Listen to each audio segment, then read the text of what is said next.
But his last encounter was a close call. It was 3 years ago in these very waters. Bob's goal was to film these beasts up close in the open ocean. The usual white filming lights create a circle of light that acts like a wall, keeping the squid at bay. So Bob descended with red lights that diffuse almost immediately.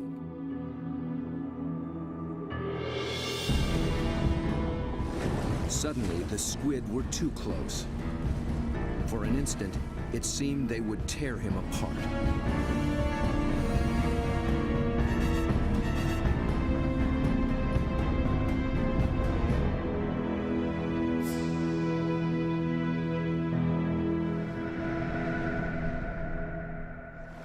It was an intense encounter that only fueled his fascination for the Humboldt.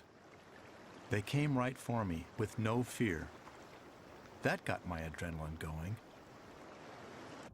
Suddenly, I was really interested in everything about these guys. I wanted to meet more of their kind. Squid and their relatives live in every ocean. Getting to know the family will take Bob on quite a journey.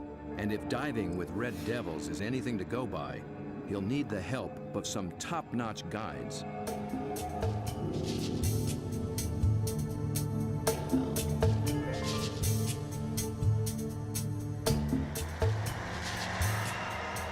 Bob begins his quest far to the north in the dark, cold waters of the Pacific Northwest.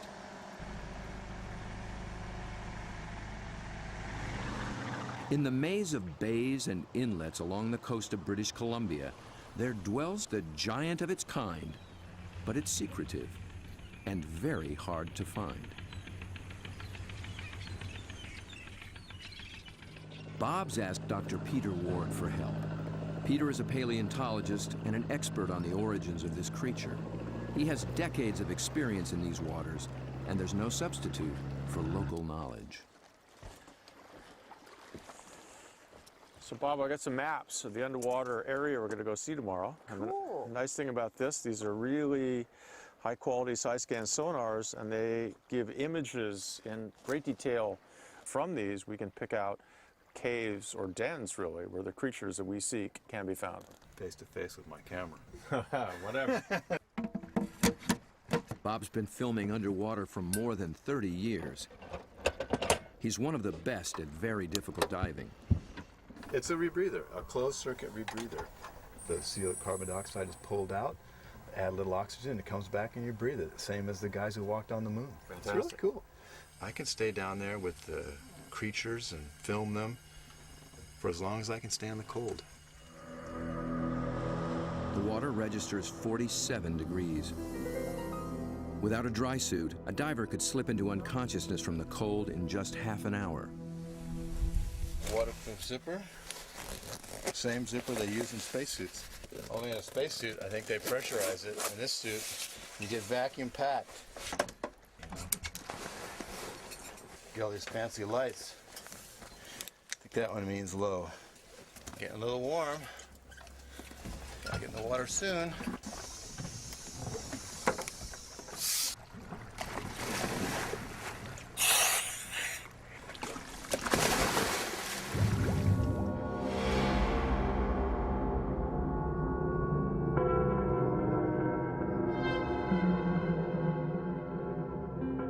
These gloomy green depths are called the Emerald Sea, and although cold, they are rich in oxygen and nutrients. The combination allows creatures to reach enormous size. Down at 60 feet, Bob and Peter pick up a trail of broken and discarded shells. A dead giveaway. Something strong and very hungry has come this way, and often.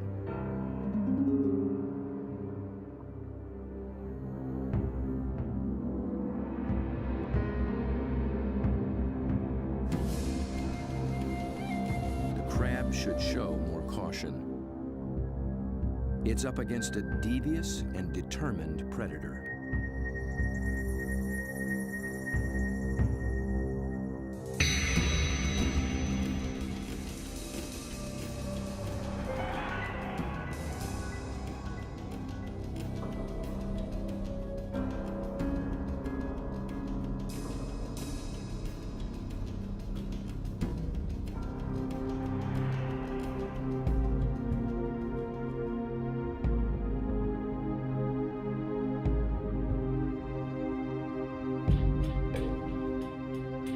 Bob approaches, his quarry appears to have found him.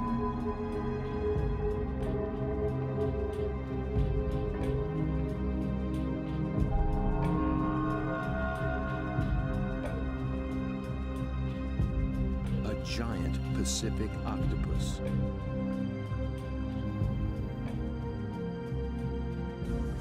Eight arms of sinewy muscle lined with grasping suckers reach out and gently explore the strange intruder.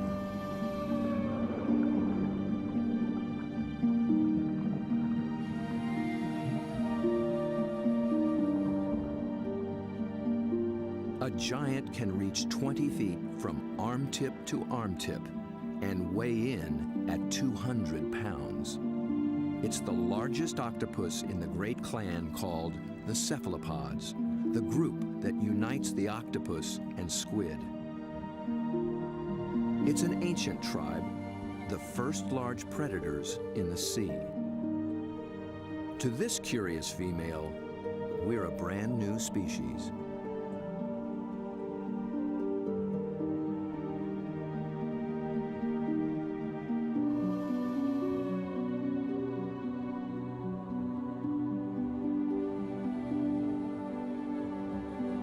Cephalopod means head-footed, a good beginning in deciphering the octopus's amazing design. The head and body are encased in a large, soft sac, and the foot, derived from its distant relatives, the clams and snails, has become a siphon, a water jet to propel it in any direction.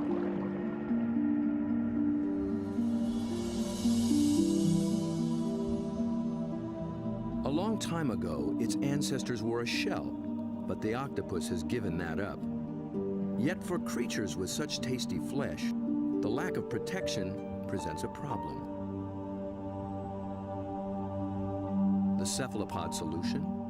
The most extraordinary skin in the animal kingdom.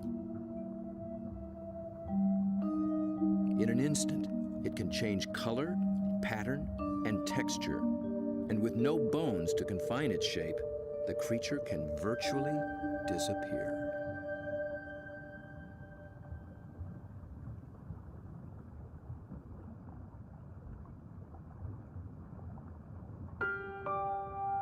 Another female lies sequestered in her den, tending to her brood of eggs.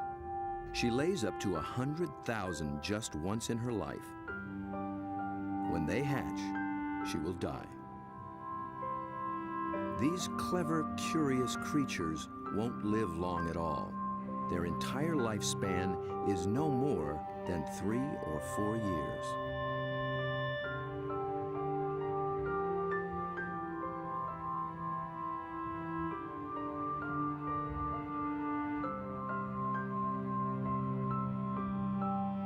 The transparent babies are no bigger than a grain of rice, but within a year, they'll be giants.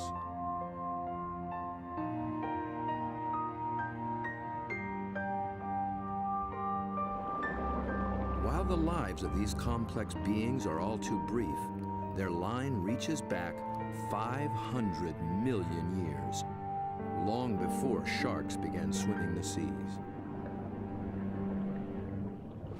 This would be a great spot right in here. Peter Ward has spent 35 years delving into cephalopod family secrets. He's brought Bob to a special outcropping of rocks. They were once well submerged in a much warmer sea and still hold a record of that long ago time. Fossils are found in these rocks, fossils of relatives of the octopus, actually. They're called ammonites.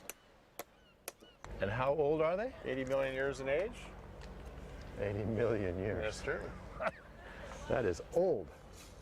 Back in those days, cephalopods made beautiful curved shells. If you dig long enough and hard enough, you can find some beautiful stuff. This is an ammonite. It's a fossil that is actually the direct ancestor of octopus. So this is an ancient cephalopod. It's related to the chambered nautilus, so the tentacles sat here and swam about. A shell is a mobile home and a defense against predators. but it's so cumbersome it makes swimming difficult. Of the almost 1,000 kinds of cephalopods alive today, only the nautilus still wears one. It's a living fossil, puffing along the reefs of the Indo-Pacific as though nothing has ever changed.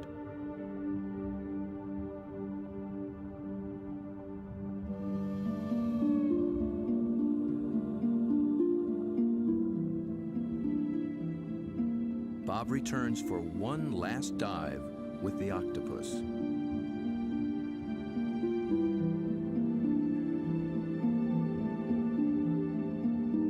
I couldn't resist bringing her a treat. All cephalopods are carnivores, and they love crabs. This creature actually reached out to me. I could sense her interest, her intelligence. I could see it in her eyes. There's something about the eyes of these animals just draw human observers in, and especially with the octopus and the cuttlefish, they definitely make visual eye contact with you and maintain it. Dr. John Forsyth studies these creatures' amazing physiology and complex behaviors. And I've come in and played games with octopus where I'll duck down and they'll raise up and look at me, and then I'll raise up and they'll duck down, and this will just go on for 15 or 20 minutes. Like this guy, I can barely see him over there, but when I look up, oh, you know, see, he's coming up. Because I think they look for our eyes. I think they try to make contact with our eyes as well. And I think that's what draws us into watching these animals. Whereas a fish, sometimes I look at a fish and I'm not sure where it's looking. They just have these blank, cold stares. But with a cephalopod, it's really never like that. At the National Resource Center for Cephalopods in Galveston, Texas, John maintains quite a collection. There are several kinds of octopuses, a school of small squid, and another relative, the cuttlefish. For John, the eyes of a cephalopod are not just the windows to its soul. They tell you a lot about how the animal lives. The octopus has a rectangular pupil that captures light reflected off the sea floor. Squid's large round eyes are adapted to seeing darting prey in the twilight of the open ocean. Cuttlefish dwell in both worlds, and their complex eyes can actually change shape to accommodate their travels.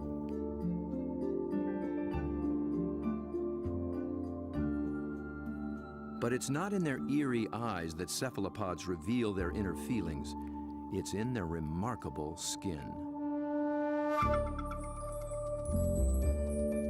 Millions of tiny sacs of pigment, called chromatophores, dot their skin, each controlled by minute muscles. With a little flexing, a cephalopod can flash with rippling bands of color.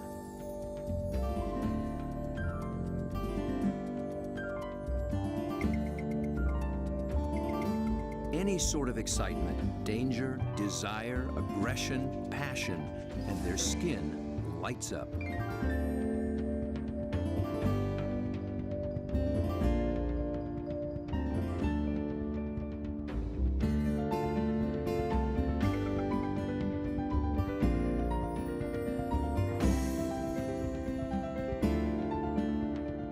For creatures with no vocal abilities at all, this is the way they communicate, in a language of light and color.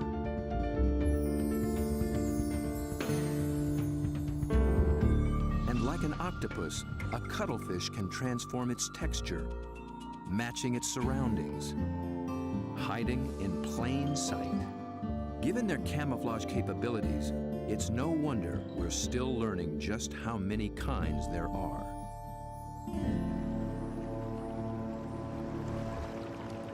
One of the hotspots for new discoveries is the narrow Lembah Strait off North Sulawesi in the island chain of Indonesia.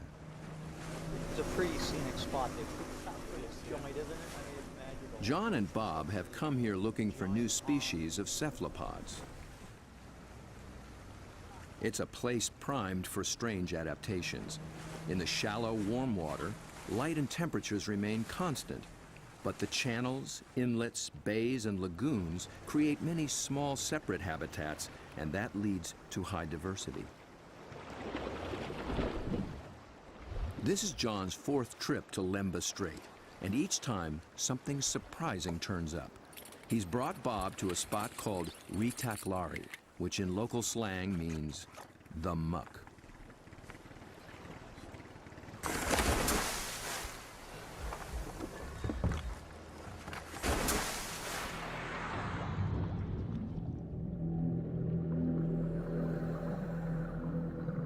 At first glance, it's a vast, flat disappointment.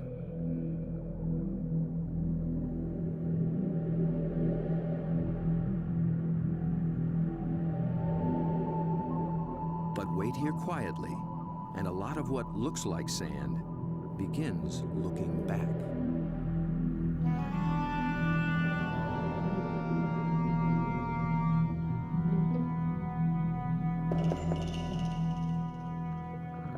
From the still of the muck to the roaring straits, a lot of effort goes into not standing out. Drifting reeds are actually floating razorfish. And the end of a few branches turn into ornate ghost pipefish.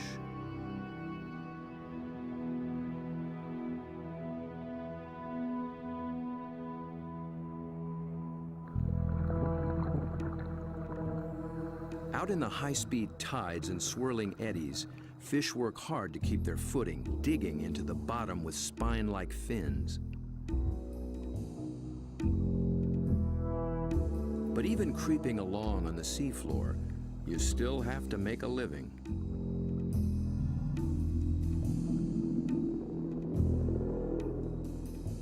A harmless-looking weed rolling in the current is a hairy frogfish trolling for a meal.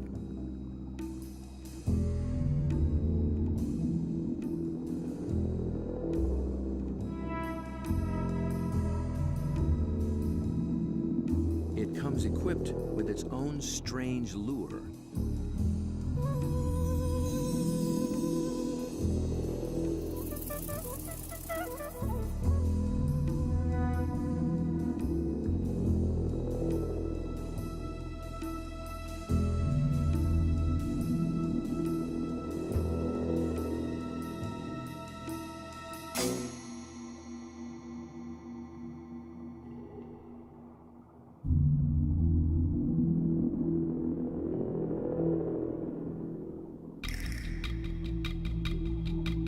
The sand offers the best retreat, but the crab has already been spotted. A marginated octopus is the perfect little predator here. Good camouflage, good eyesight,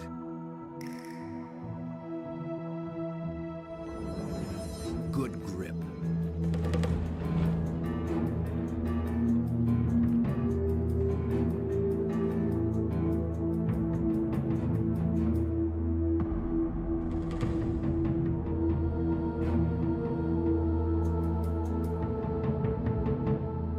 The soft-bodied octopus has one more weapon up its sleeve to subdue the crab's claws: venom. It finds a chink in the crab's armor, injects a neurotoxin, and the struggle is over.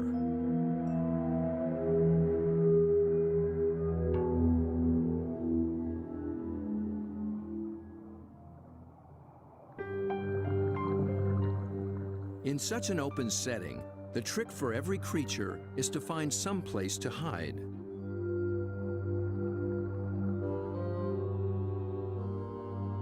An octopus fits in just about anywhere, and John finds one tucked into a piece of discarded pipe. Perhaps there is something in cephalopod memory that recalls having a shell. Bob and John find this little octopus ambling along with a dark brown bottle tucked under his arms. The bottle turned out to be his home, and he took it with him everywhere. So I thought I'd offer him a new fancy place and see if he's interested in trading spaces.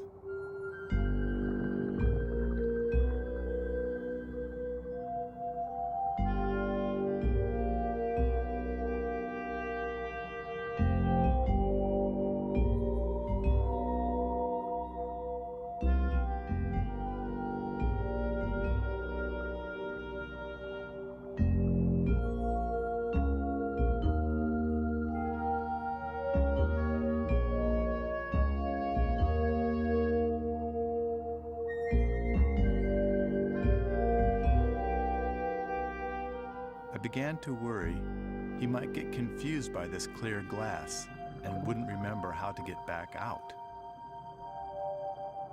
But after a few minutes, he slipped through the opening and went straight back to his old brown bottle. He'd made his choice. I think the clear glass was a little too bright, and besides, there's no place like home, especially when you can take it with you.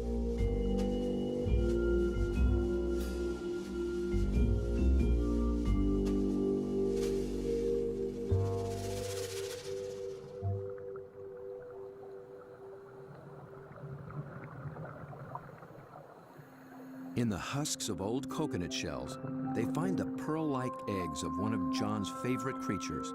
It's a tiny cuttlefish that's seldom seen after it hatches. It remains so small and well camouflaged that it takes great practice to find it.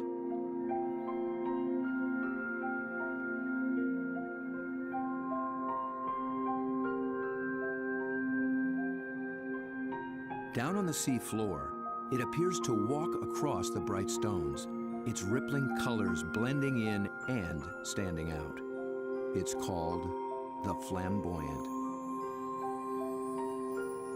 The flamboyant cuttlefish is really in a class by itself, even among cephalopods in a lot of ways. First of all, the vibrant, dynamic, bright colors, the brilliant yellows, the magentas, the pinks and browns. It adds on top of that these passing clouds of color as it's stalking, looking for prey. And of course, that's happening in living skin.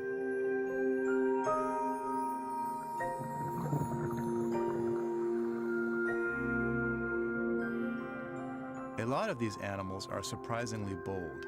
The flamboyant actually seems to like being under the lights. It begins hunting as soon as we start filming.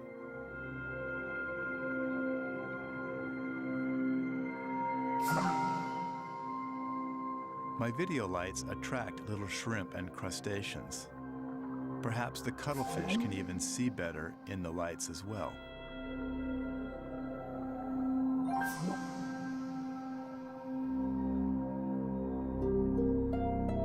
It's only when John sticks out an enormous hand that we see the scale of this little hunter. Next to a 6-foot Humboldt and a giant octopus, it's hard to believe it's one of the family.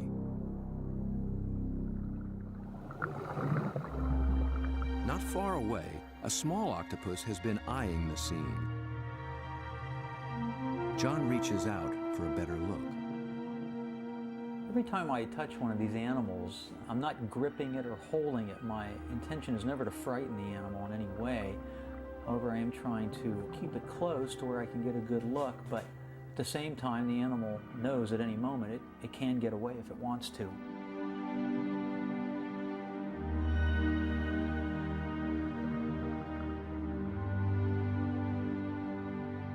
This octopus gets away all too soon. John thinks it may be a brand new species never seen before.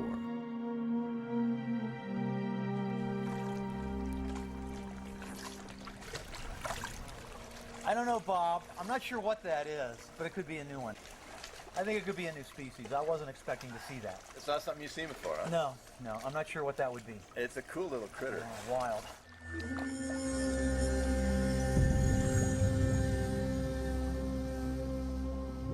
The waters of Sulawesi are full of new discoveries, and one is an octopus designed with a special brand of disguise. It lives in the same waters as the banded sea snake, whose bold stripes announce its potent venom.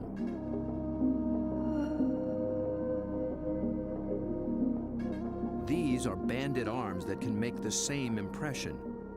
When disturbed, the octopus flashes and intensifies the stripes, becoming a sea serpent, coiled and deadly.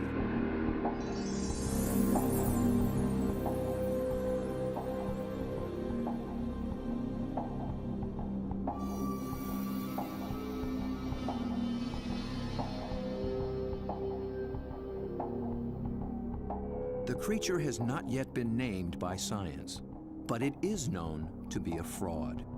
It's a shy nocturnal octopus, and unlike the snake, its venom is virtually harmless. Its stripes are simply a ruse to intimidate would-be predators.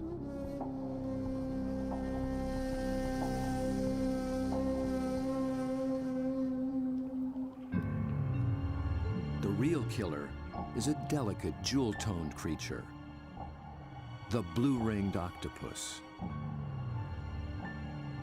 The flashing blue neon is no false alarm.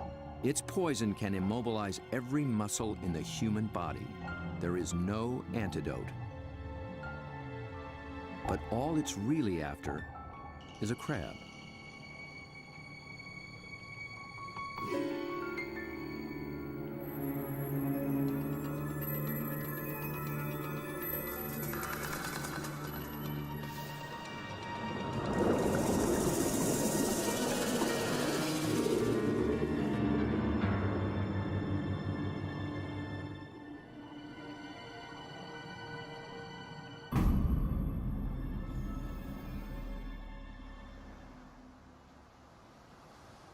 The blue-ringed is notorious along the coast of Australia, but it's one of Dr. Mark Norman's favorites. As curator of marine invertebrates at Museum Victoria, his fieldwork in all 7 seas has revolutionized what we know about cephalopods. It's really hard to estimate how many species of cephalopods, or in particular octopuses, we have worldwide, because we're still in the period of discovery. They thought there was about 100 species of octopus in the world, and we've found 150 new species in the last 10 years through the Indian and Pacific Oceans and Australia and up through Asia. And these groups of animals, it's not hard to find new species. Almost everything we touch is new.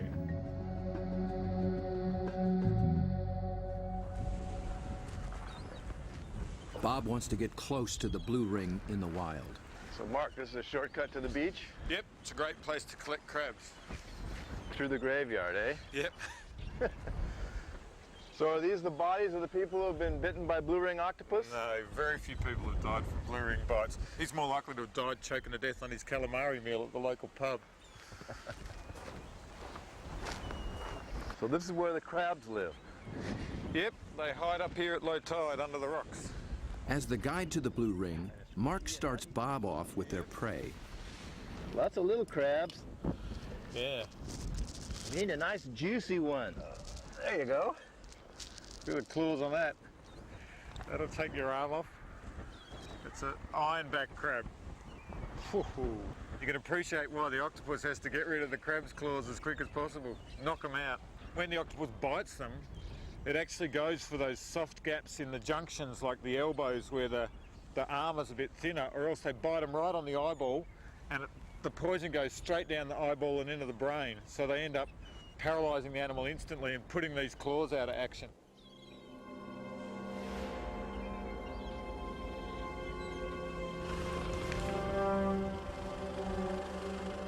The dive begins after dark, when blue rings are most active. And it's not off some wild, remote beach. The deadly blue ring lives just beneath the town pier.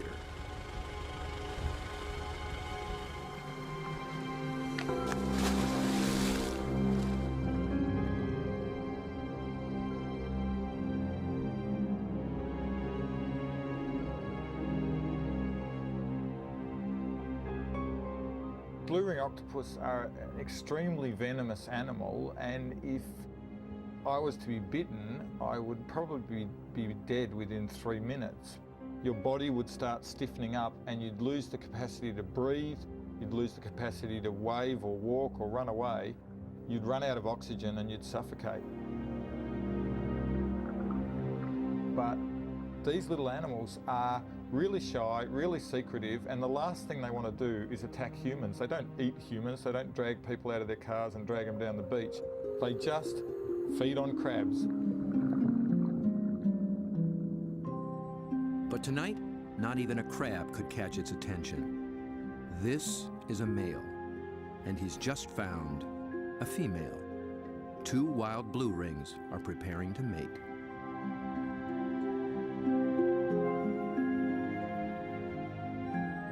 They keep their colors subdued to avoid attracting attention, especially from competing males. No flashing their electric blue. A temporary aquarium helps Bob film what happens next.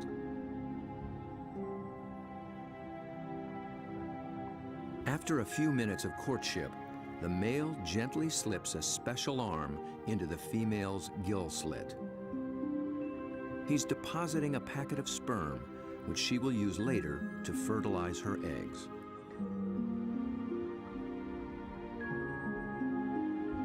It's the end of their relationship, and most likely the end of his brief life. That was all he needed to accomplish. Just beneath the very same pier is another cephalopod almost never seen in shallow water. New research finds that they too pack a poisonous punch. But their bright little stripes have earned them a harmless nickname, the pajama squid. I think these cephalopods are the closest to the cartoon characters. Their little black and white suits and their little frilly lashes behind their eyes and the yellow on the top of the eyes. They're just straight out of a comic book.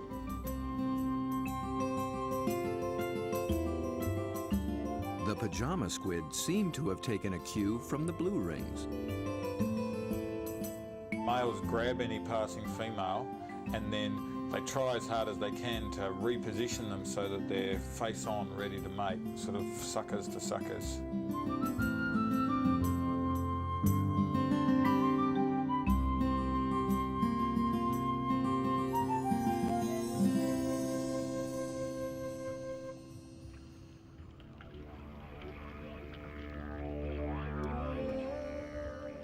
The mating season is also picking up off Australia's southwestern coast. In one small bay, giant cuttlefish have begun to assemble. They leave deep water and enter the shallows once a year for 3 to 4 weeks.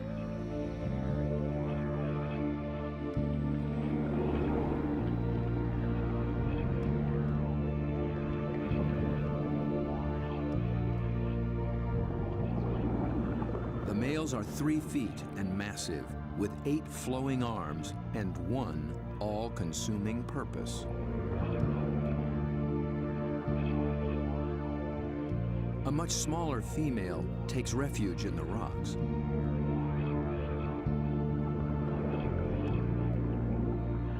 The males waste no time taking on their rivals. They flash and ripple with aggression. Their control is so subtle that they can isolate and flex just the flank facing the opposing male.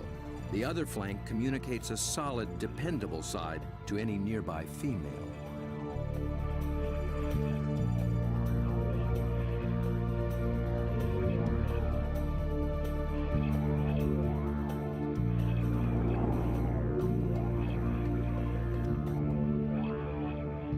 One male has claimed her and takes possession.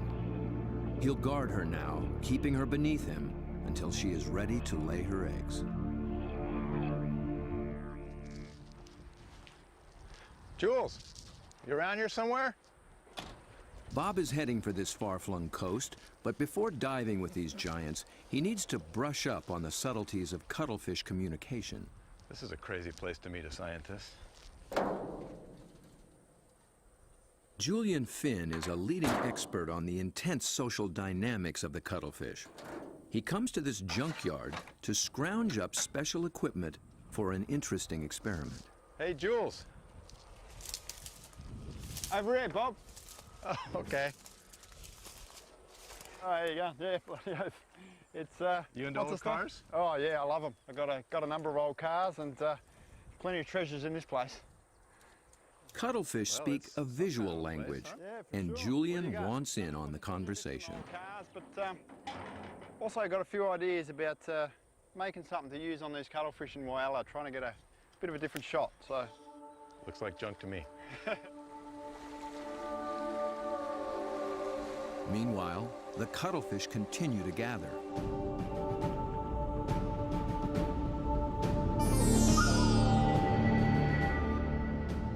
Their complex communication escalates into a kaleidoscope of colors.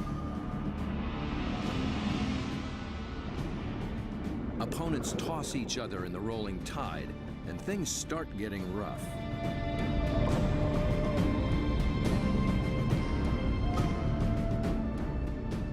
talons can rip up their all-important skin, sabotaging a male's chance to impress and intimidate. And someone's nursing a torn-off tentacle.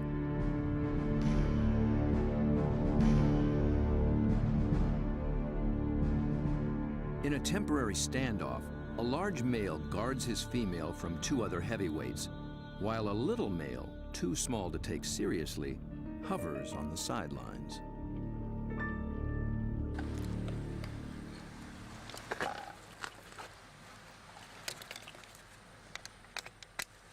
The two males on shore get set to join the fray. Well, here you go, Jules. I just wanted you to know that my camera's bigger than yours.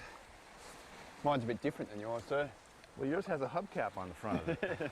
What I'm hoping to do is film the male's reaction to another male. But instead of having another male there, I'm going to have its reflection. It's when males are the same size that trouble starts, and Julian will present one with its very own reflection. He's studying the displays and the intense competition. He intends to provoke a fight. He approaches a large male who immediately responds.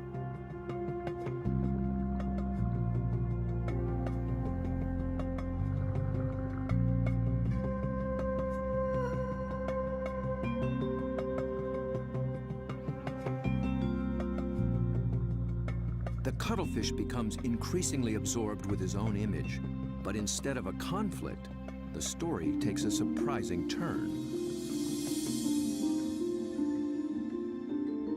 The small, unimpressive male has sneaked in and begun mating with the unguarded female. He's not signaled, nor flashed, nor dazzled. He simply grabbed the female for his own, making every attempt to look as much like her as possible.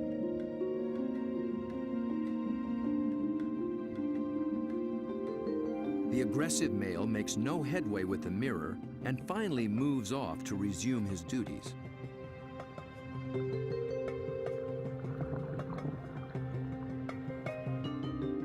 But he's still distracted, still flashing, and doesn't recognize that his female is mating right under his nose. The little male looks so like another female, he doesn't see the threat.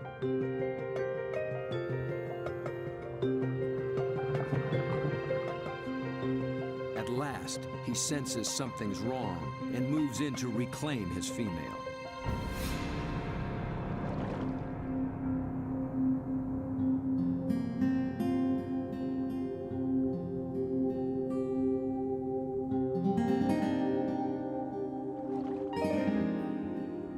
To re-establish their relationship, he presents her with the gift of a crab.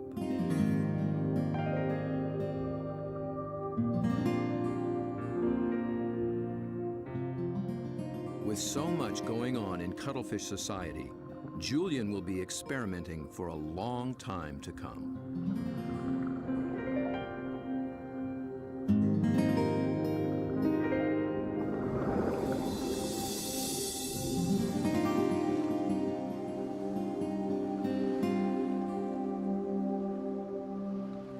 Julian's attempt to interact with the cuttlefish and crack their code has given Bob a daring but dangerous idea. Deep in the waters of Mexico, the mighty Humboldt squid flash their own mysterious signals, and Bob is determined to dive with them again. He intends to engage these aggressive predators by imitating their behavior with a display all his own.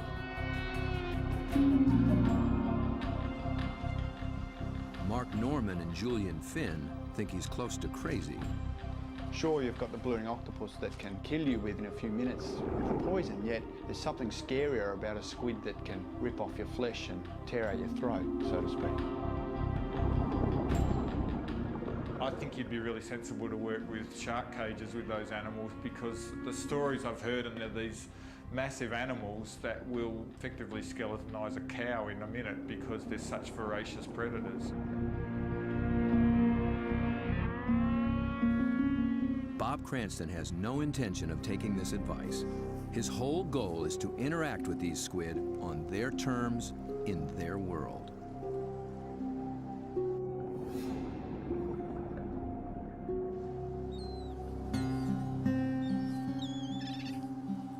the small town of Santa Rosalia, on the edge of the Sea of Cortez, being a fisherman takes a certain courage.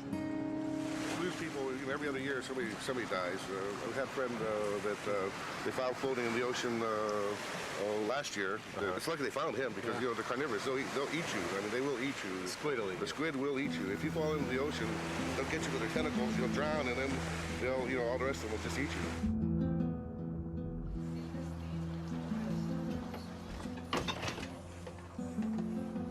Despite their dread, these fishermen face the Humboldt on a nightly basis. Bob will need their help if he hopes to find when and where the squid are rising.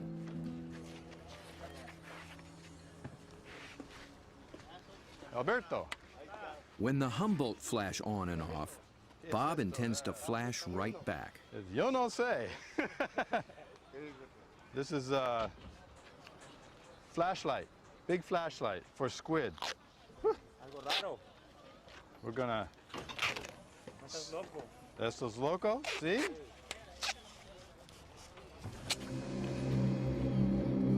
Bob knows perhaps better than anyone just what Humboldt are capable of.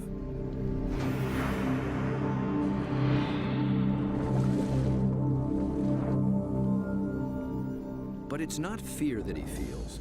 It's an intense fascination for such alien creatures in a world so different from our own. For me, there's just something about these animals. Maybe it's because this type of diving in itself is a great challenge. It's hard to work at these depths. I've managed to go down and physically touch these fantastic creatures, but somehow they're the ones that have taken a hold of me.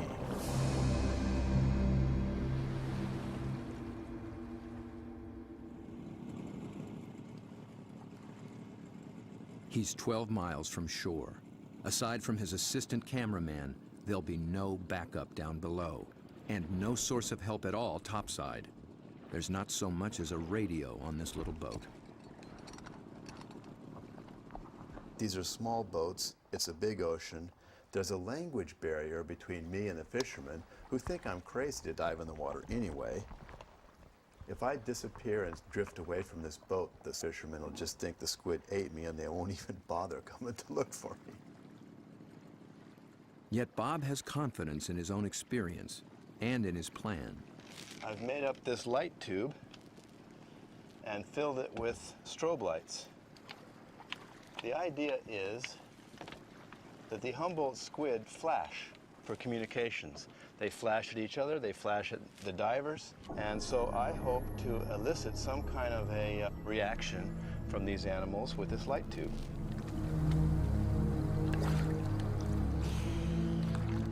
Beneath the boat lies 1,000 feet of open water and sea monsters.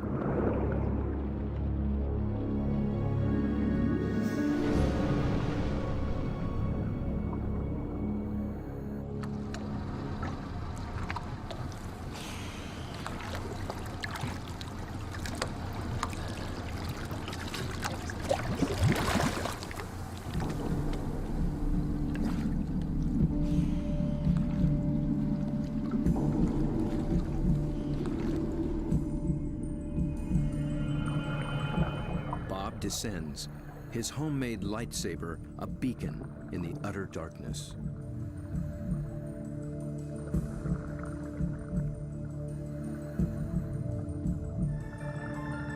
Right away, there's a complete surprise.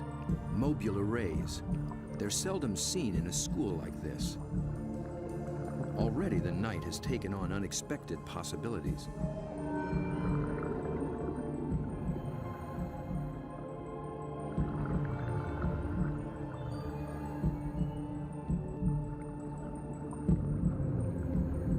With his depth gauge reading 150 feet, Bob figures he's in squid waters. He powers up.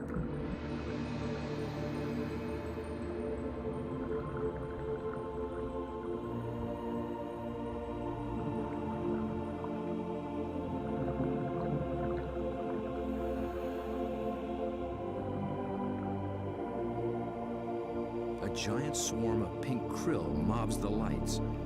Suddenly, Bob's in the middle of a midnight feeding frenzy.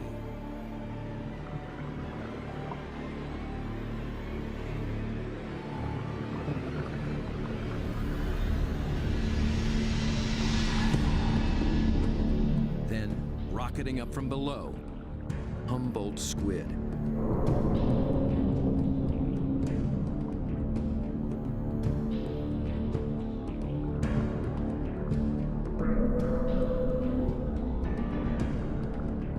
They're flashing red and white.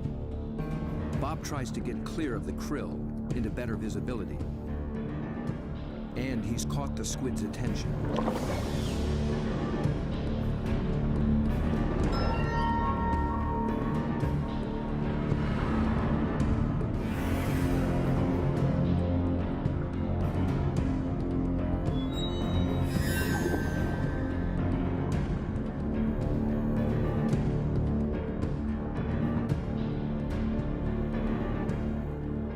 I'm transfixed by this enormous eye up from the deep. I can sense this creature thinking, but I can't imagine what.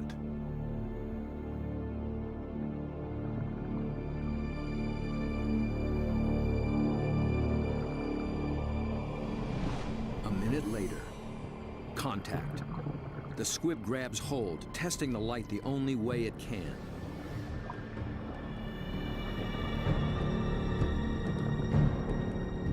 The feel of hard plastic must come as a surprise, and it circles me as though curious. Then, it comes back for more. This time, the aggression is gone. It just seems interested. Amazing.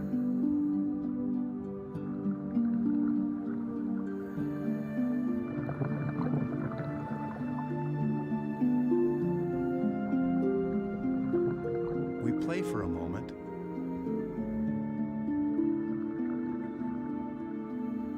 Then suddenly, it's over.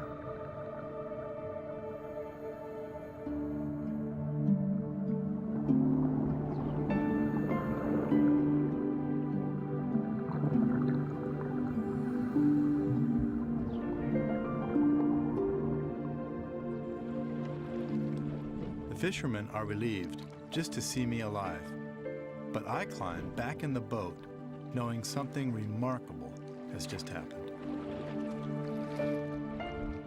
I danced with the devil down in the deep, and I'm already thinking about the next dive.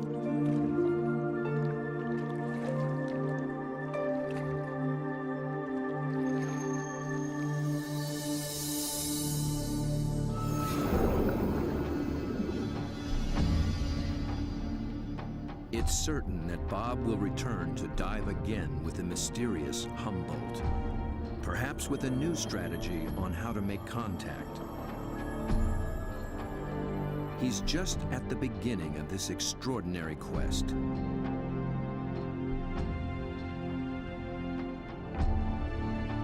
But who will he meet next time in the waters below? Friend or foe?